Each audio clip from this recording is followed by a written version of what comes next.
The point of today is that sometimes people hear, oh, billionaire scaling strategies. Like, what? If I go to this mastermind, I'll become a billionaire? Like, okay, well, if you were that cynical, you would, right? So thank you. But the point of today is really to study winners in the game of capitalism. And the point is to change the inputs into the brain, how you scale a platform, scale a business, how the winners have done so. And if you can shift percentage of information you're getting from the most successful, from people who are moderately successful, probably going to change your results and your effectiveness. And that's really looking to do by investing our time in places like this. And scientifically proven, if you digest a whole bunch of information that is from a certain political party or from a certain type of people, it'll change how your brain operates. You'll see you see money differently. And many billionaires, ultra successful, are abundance mindset. They bootstrapped. They had to be resourceful and thrifty, just like you have been as an entrepreneur, most likely, if you're here in the room today.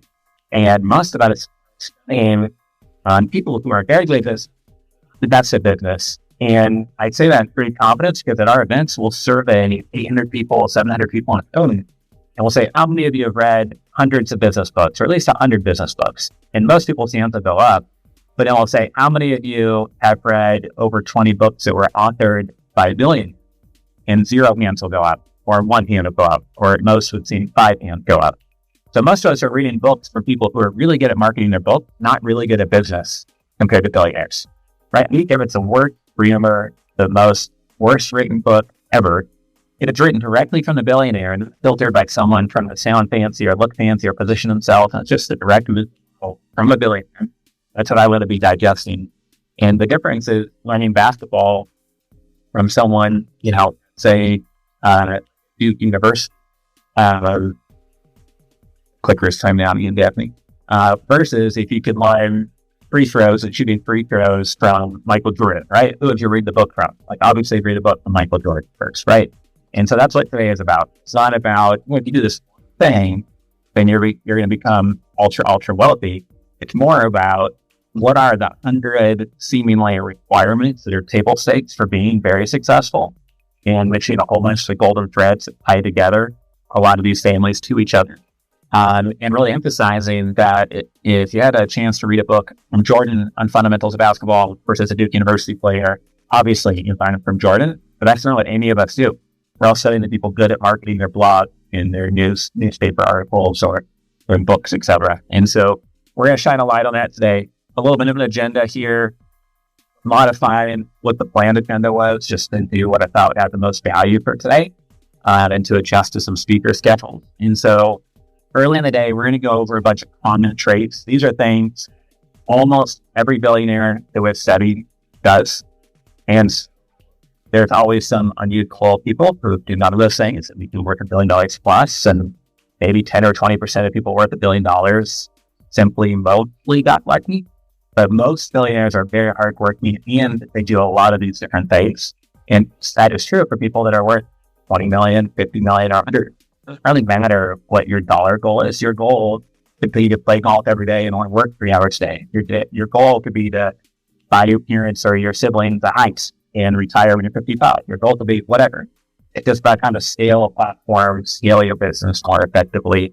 And that's what we're going to be covering today. We're going to look for unusual things that are very common among billionaires. So I have completed 40 exclusive interviews with billionaires, like Cuban, Tony Robbins, Cardone has come and spoken at many of our events. Larry Neimer, the founder of eChannel, sold for $3 billion. She's spoken to 2 of our events now. Jack Hoffman, who invented the airport tech and kiosk, he's an early investor of Priceline.com and Booking.com, spoken at our events twice now. We just did a fireside chat with him.